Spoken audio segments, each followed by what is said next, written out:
Gift Biz Unwrapped, episode 72. I figured I had nothing to lose. Hi, this is John Lee Dumas of Entrepreneur on Fire, and you're listening to Gift Biz Unwrapped, and now it's time to light it up.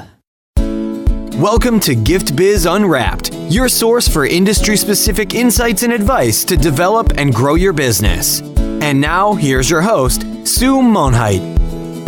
Hi there, I'm Sue, and welcome back to the Gift Biz Unwrapped podcast. Whether you own a brick and mortar shop, sell online, or are just getting started, you'll discover new insight to gain traction and to grow your business. And today, I am so honored to have Marla Duran joining us.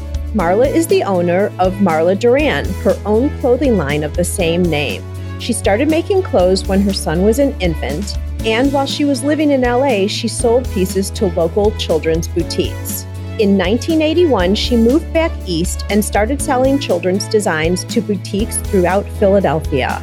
Based on this success, her line evolved into women's wear as well. She opened her own boutique and design studio in 2001, and today, Marla is producing and selling her designs to women around the country through boutiques and craft shows. One of her most memorable experiences was as a contestant in Bravo TV's Project Runway, and I am sure we're going to get into that story a little bit later. But first, welcome to the show, Marla.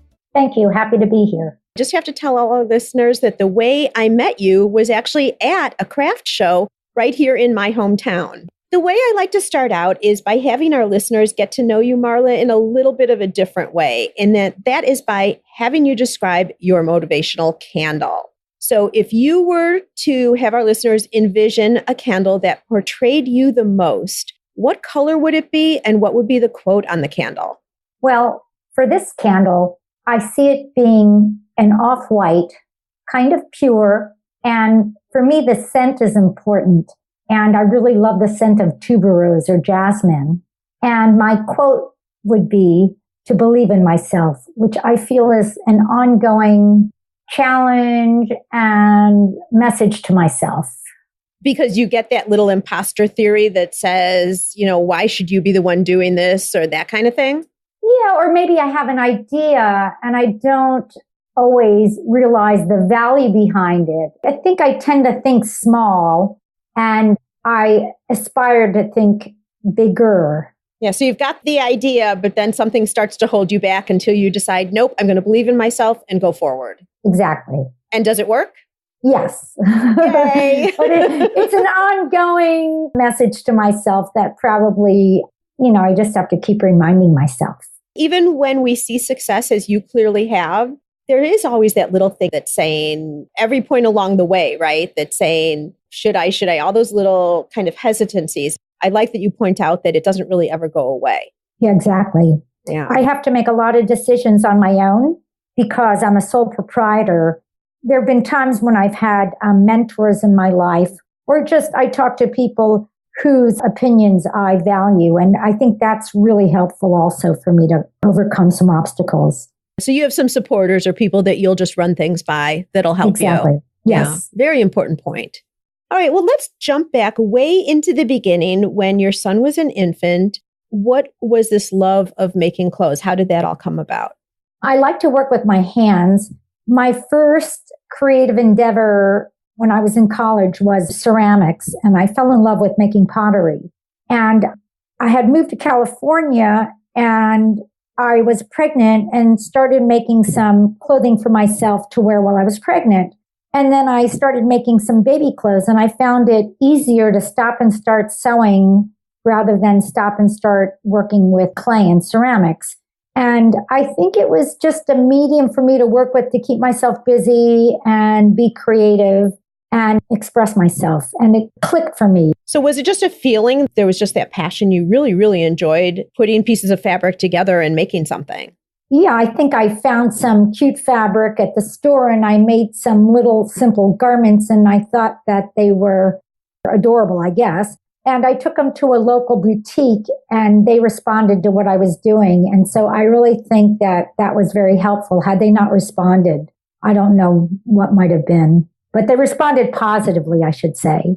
I like the fact that you were already a creator, clearly a creator by nature, if you're doing ceramics in college, but then maybe that wasn't exactly what you wanted to do long term. A lot of our listeners are creators. So I would let all of you, consider and look in yourself, is this the product that you want to be doing long term because you love it so much? Or maybe it's something that you want to branch out like Marla did, just to see if there are different areas of creativity that would either enhance what you're already doing or would be something you'd want to go into business with in case you're someone who's listening because you're looking at starting a business.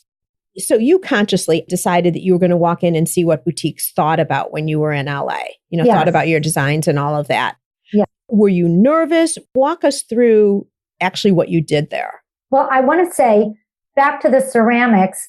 I was making ceramics and living in Washington, D.C., and I was an apprentice to a potter, but I was street vending my pottery at that time in Georgetown. And it was a lot of fun. On the weekend, I would meet celebrities that came to town, and it was just a little way to make some extra money.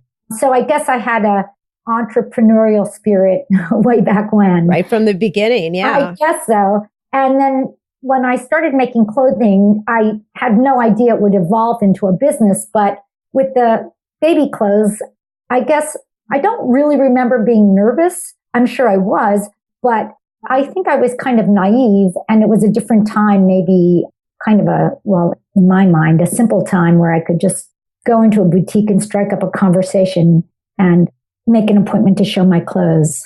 Right.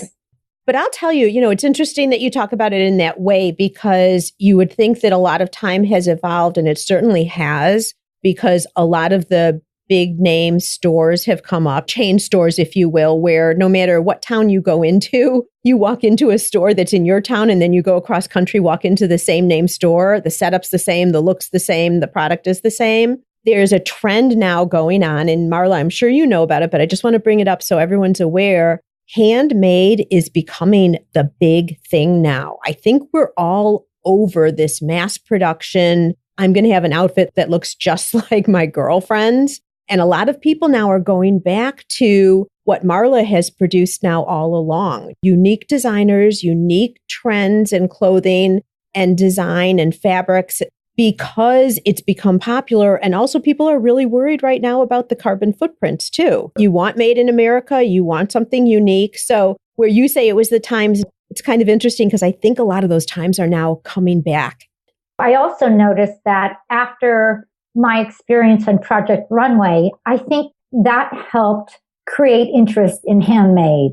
A lot of young people started taking an interest in making their own clothing. And since you've brought that up, let's talk about that. When was that? It aired, I think we shot it in 2005. It was season 2. Most of us had not watched the show, season 1. And I think that we didn't really know what we were getting into. So it shot in 2005 and aired in 2006. So you had already at that point opened your boutique.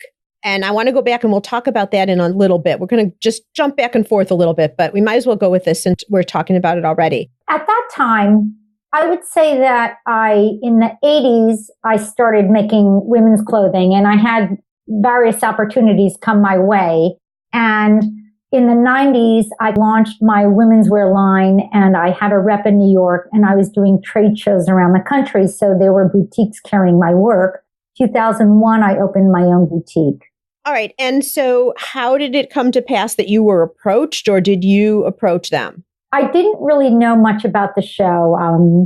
I had a family member encourage me to get on a mailing list so I would know when the auditions were. And so I went to New York City with my samples in April of 2005. I figured I had nothing to lose. I stood in line with a lot of people for our interviews, and that's how the process began. And so it was interview after interview. They'd bring you in, you'd show what you had, and then it would pass through or not, right? Did you find out right there?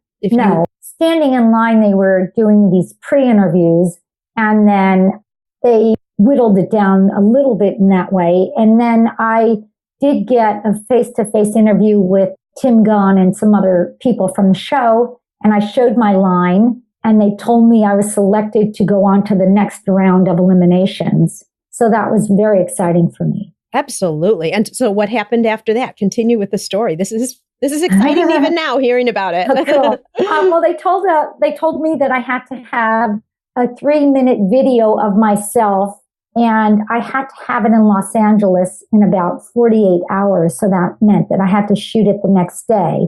So I contacted a friend who had video equipment, and we did a little story about myself in my studio and in my house. I talked a little bit about what I did, what I was doing at the time. And then I sent my video off to Los Angeles. And over the course of the next few weeks, I got calls from the producers and whoever. And I was asked a lot of questions and had to go through a series of interviews. And I had to kind of dig up some information for them.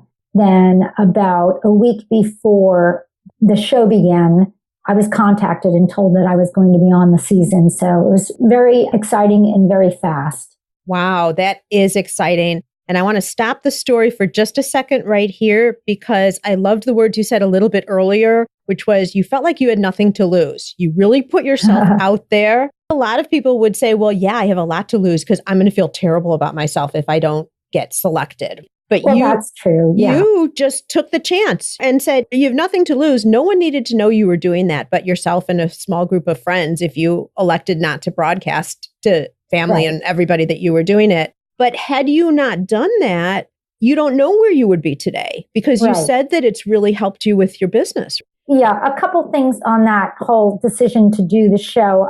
First of all, I hadn't watched it before I auditioned. So I think that was helpful, because I think had I watched it, I might have been intimidated. And so this way, I really didn't know what I was getting into. And the other point I want to make is that when I was standing in line, there were a lot of people in line with me. I'll say hundreds. I don't really know. And I remember saying to myself, I know who I am. I know what I do. I know what I've done. And it's not going to really hinge on this experience. It's not going to change. It's not going to take anything away from who I am. So it's a good message for everybody.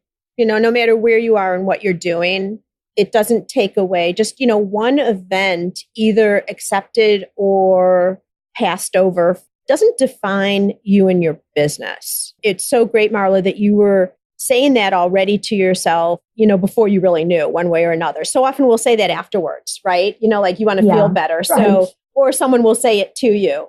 But that gave you the confidence just to do the very best that you could. Your product was your product, and it stands and speaks for itself for sure. Exactly. And you're also a great representation. We can all hear just by the way you speak. Were you were people supporting each other in line? Were you guys talking with each other, or was everyone kind of silent? Well, it was really interesting. I think that, we were all talking, and then people from the show were interviewing us in line. We had to fill out forms, and they started asking us questions and taking pictures. I mean, the whole thing starts right off the bat. But I remember filling out some forms, and one of the questions were like, what designers do you like? What designers don't you like?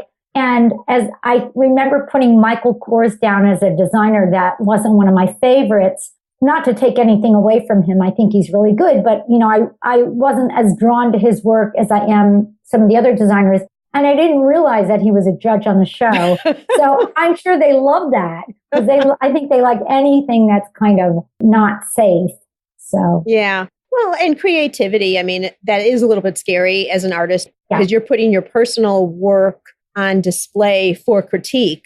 But creativity and right is very subjective. Some people are going to love it and some people won't like it as much. I mean, that's just the way it is. That's the name of the game with creative product. Yeah. And I think also I tend to most admire some of the designers that are a little bit more offbeat. I mean, I like lots of designers for lots of different reasons, but probably some of my favorites are a little bit quirky. Mm-hmm. So anyway. Gotcha. All right. I want to go back a little bit now and talk about when you made the decision to open a boutique and a design studio. I've had a design studio for most of my career out of the home. I always had really great spaces. I've just kind of lucked out. But this particular space, I had looked at, because there was an area in a town next to mine that was starting to kind of blossom and, had some interesting little businesses opening up. And this one particular space caught my eye, but it was spoken for a national company, a woman who had a company called Bluefish, which was opening a store in my area. So she claimed the space, and I met with the landlord, and he said he was sorry, but he couldn't rent it to me. And, sometime after they opened, they were having some kind of difficulties, and she ended up having to close her business. And I walked in there one day on a whim, and the women working in the store said, well, we're closing the store in about 2 or 3 days. And so I immediately went to the landlord and said, I want this space. And I feel again that I got really lucky. Here's something that I think our listeners would be curious about. Clearly, starting to work out of your home where you don't have all the overhead and all of that, and then making that first initial jump to have a space outside adds a lot to your costs. I'm really cautious too. I just want to say that I am extremely cautious in the decisions I make financially with my business. Mm-hmm. So were you feeling that your business had grown to a certain level, or were you feeling that your business would jump up because you were more visible? What was your thinking of saying, okay, this is a good idea? And I'm really asking you more in line for direction for people who might be considering something like that right now. Sure. I had a design studio that was pretty inexpensive in a space I liked, but I wasn't crazy about the neighborhood. And I think that I was feeling like it was time for a change. And when I saw this neighborhood blossoming in my area, I think I was attracted to being part of a neighborhood. And I was very cautious, and I did the numbers, and I talked to one of my mentors, and I realized that I could take on this responsibility, that it was not going to, barring any terrible unforeseen circumstances, that it would be something I could manage. Well, and it sounds like because you were recognizing that it was an up and coming neighborhood, and a lot of people are curious about something new. So if by development in terms of residents and then also a new commercial area with new shops coming up, my guess is that there was a lot of traffic. A lot of people wanted to check it out. Exactly. And I had my wholesale business, and I was doing a few craft shows, not that many. And I had a lot of merchandise. And so when I opened the store, I had a lot of stock, and I had a sale rack that people love a sale rack. So that was a great thing. And then I started shopping for the store and buying things that I thought were interesting. I had a great experience. I will say that in September was 9/11. And so retail businesses took a bit of a hit, but I always managed in that space. I'm still there today, 15 years later. That is a great endorsement for sure. Yeah. Are there any other tips if someone is looking to turn, to go into a brick and mortar retail shop, not just a design studio? Is there any tips, any suggestions, any advice for them? Well, I want to also add that, it's also my design studio, and I don't depend on the retail to make a living. I think that's a whole nother thing unto itself. And you really have to just be devoted to retail if you want to survive in a retail climate. And so now you are also at craft shows. Talk us through a little bit about how do you decide what shows you're going to do? Give us a little bit of that in terms of how you work a show as well. I started by doing a couple shows in New York City where I developed a very loyal clientele. And for me, the craft shows were just kind of a bit of extra. My wholesale business was what I was focused on. Wholesale started to get a little trickier. Some of the stores were closing. And I liked doing the craft shows because I really like being in touch with my customers rather than just putting my clothes in boxes and shipping them off. I find that I get a lot of immediate feedback from the women I sell to at craft shows. So I would say that it's been word of mouth from other artists who make recommendations, and also customers who make recommendations on what shows they like to go to. And that's helped me decide where I want to apply.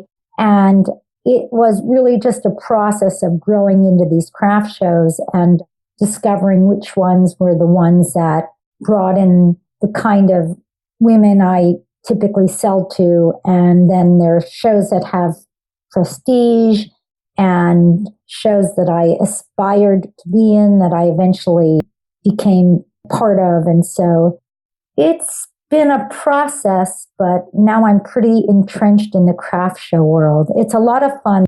Everyone helps each other out. They're intelligent, they're savvy, and it's also very social. It's been working. That's fabulous. How many shows do you do a year, the craft shows? I do about 15 to 20 shows a year. Wow, that's a lot. It's a lot. Is it concentrated into the summer? No, it's all year round, actually. Oh, okay. Yeah, one of my favorite shows is in Chicago in December, the One of a Kind show. I love that show. Oh, I didn't know you were there. I'll come say hi. It's awesome. They do a fabulous job. It's huge, and it's really not one of a kind, but the people that produce the show are fantastic. Well, any of you who follow me on Scope, if I go to One of the Kind show in December, which is right around my birthday, by the way, so I love going with my girlfriends, drop little hints here and there, right?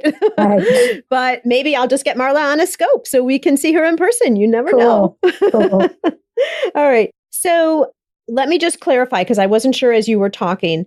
I understand wholesale, you wanted to do something to enhance that side of the business in terms of something additional. Yes. And so the craft shows have been really valuable. And I love hearing this. And this is a note for all of us. Feedback from your customers, what they're liking, what they're using, really a lot of help. With the different types of shows that you go to, do different shows serve different purposes? So some might be because you're going to get direct to consumer input. And do you also get visibility for wholesale then from a lot of the shows as well? Some of the shows have a wholesale component. It's primarily retail, though. I think that there's probably different areas of the country where women respond to different pieces in my line. But all in all, it's probably a very similar kind of customer that buys my clothing or is attracted to my clothing. Do you bring different pieces then for different shows or different areas of the country?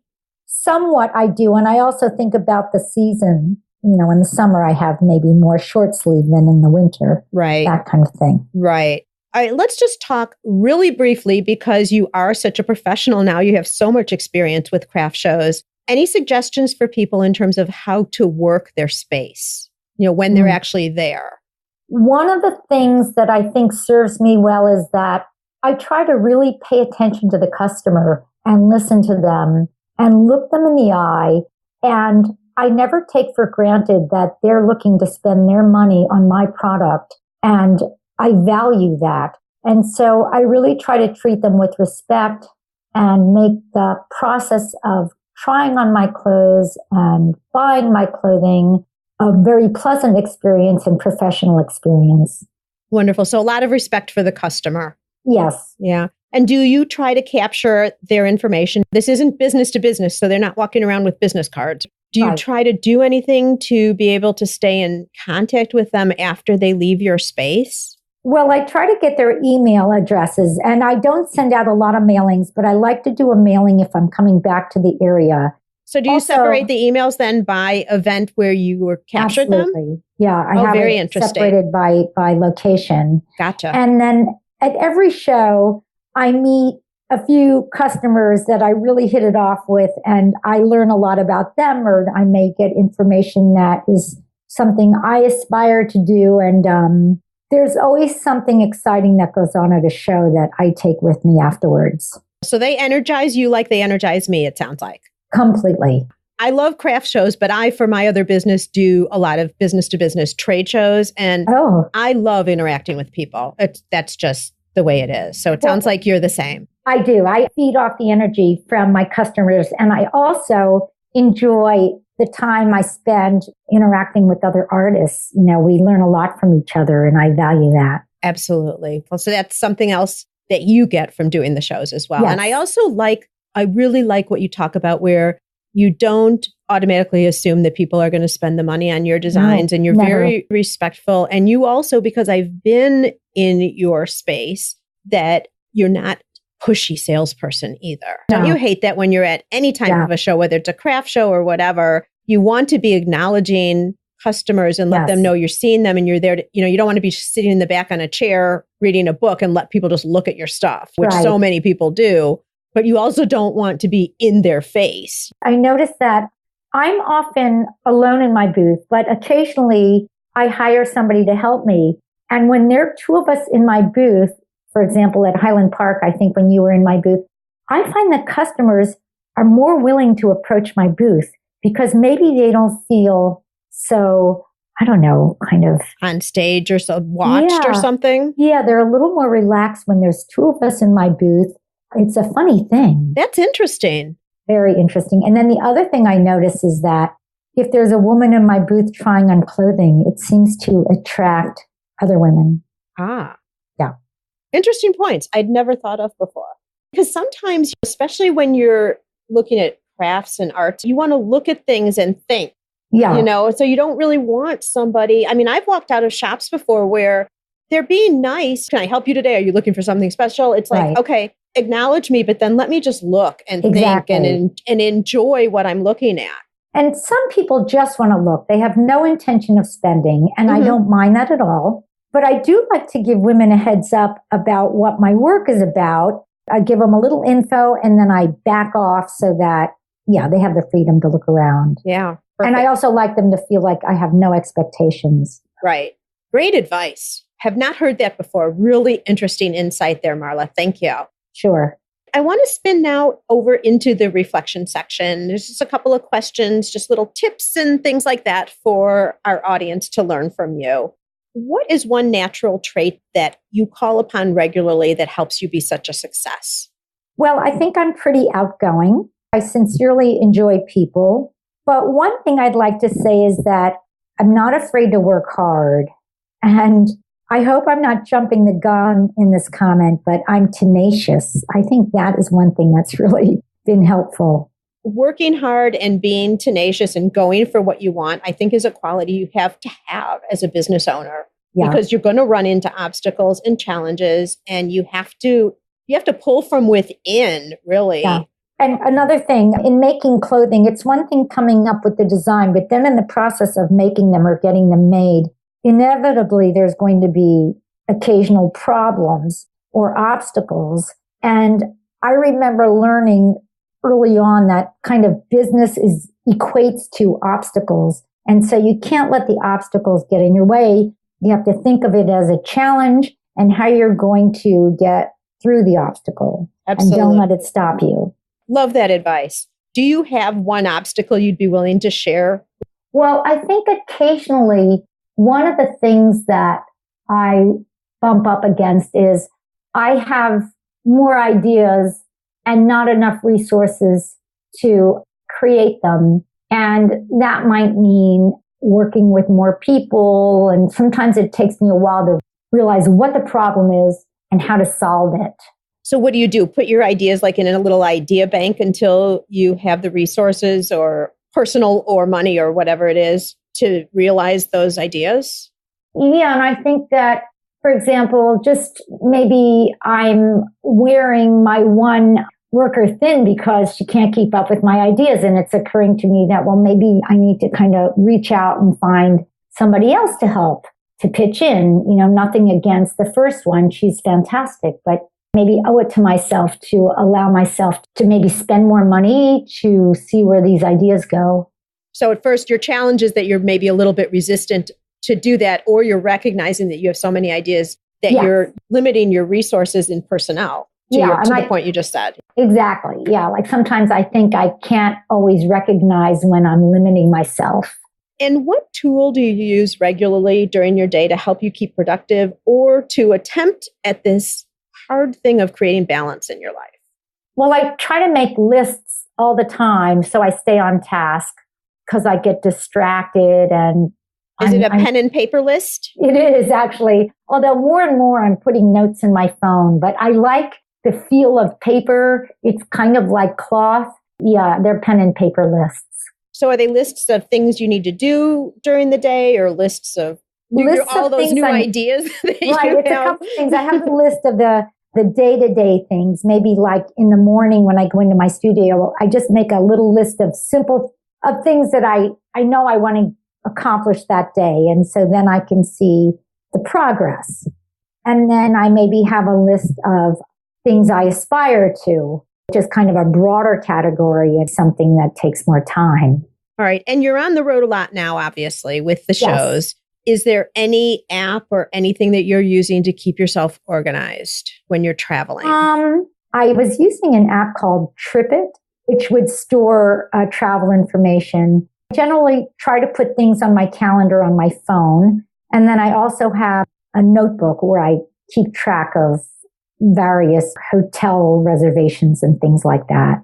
Got it. It's amazing because there's so much technology now and so many people answer this question similarly. And that is still the physical pen and paper, That's having fun. that accessible. Yeah, a lot of people say that. Well, I think there's the act of actually physically writing that imprints something in your brain. Yeah. Yeah, I agree.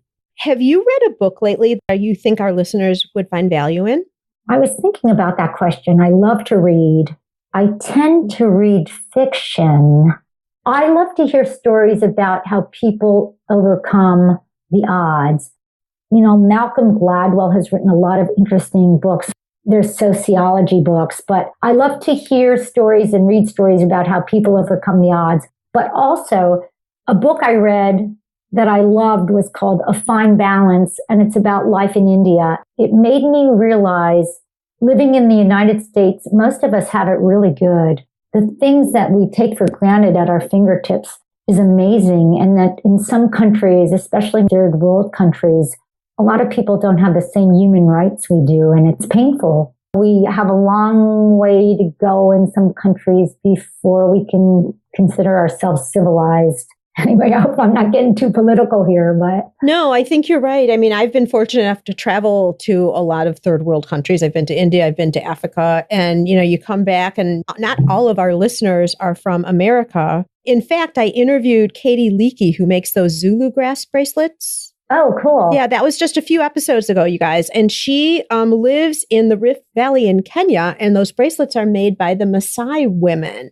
And you get an insight into life everywhere else. When you live in America, all of this seems very standard and regular because we've known it since we were young, our whole lives, really. But I love that you've selected this book because makes me interested in reading it too, because, it makes us appreciate what we have. And it also makes us appreciate how much further we have to go. For all of humanity, really. Yeah, something as simple as having clean water coming out of the tap that we just take for granted. Well, Gift Biz listeners, just as you're listening to the podcast today, you can also listen to audiobooks. And I'm curious, maybe A Fine Balance is on audiobooks, but I've teamed up with Audible, and you can get your first audiobook for free if you haven't done so already. On me, all you need to do is go to giftbizbook.com and make a selection of a book you'd like to listen to. That's cool. Yeah. All right, Marla, I'd like to invite you now to Dare to Dream. I would like to present you with a virtual gift. It's a magical box containing unlimited possibilities for your future. So this is your dream or your goal of almost unreachable heights that you would wish to obtain. Please accept this gift and open it in our presence. What is inside your box? I would love the gift of working in a creative environment around other creative people. I love to take workshops because of the energy exchange. And my dream is to maybe work on a day-to-day basis, working in the midst of other creative people.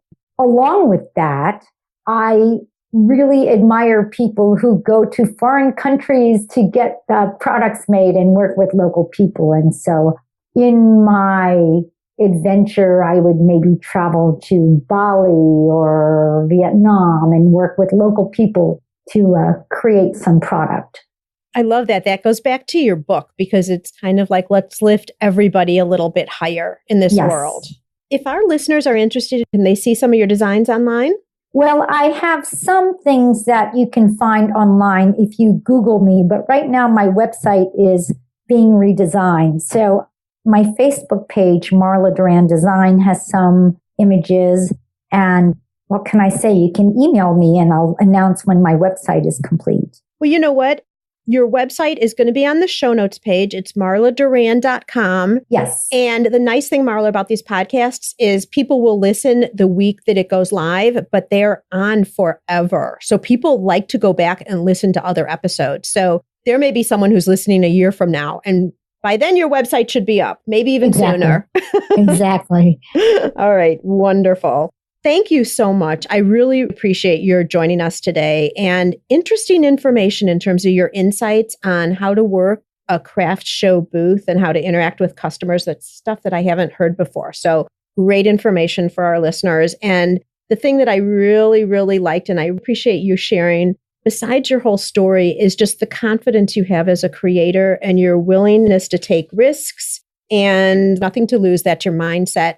I really appreciate it. I look forward to seeing you. I might see you at the One of a Kind show here in a couple of months. You never know. Hope so. And our wish for you is always continued success. May your candle always burn bright.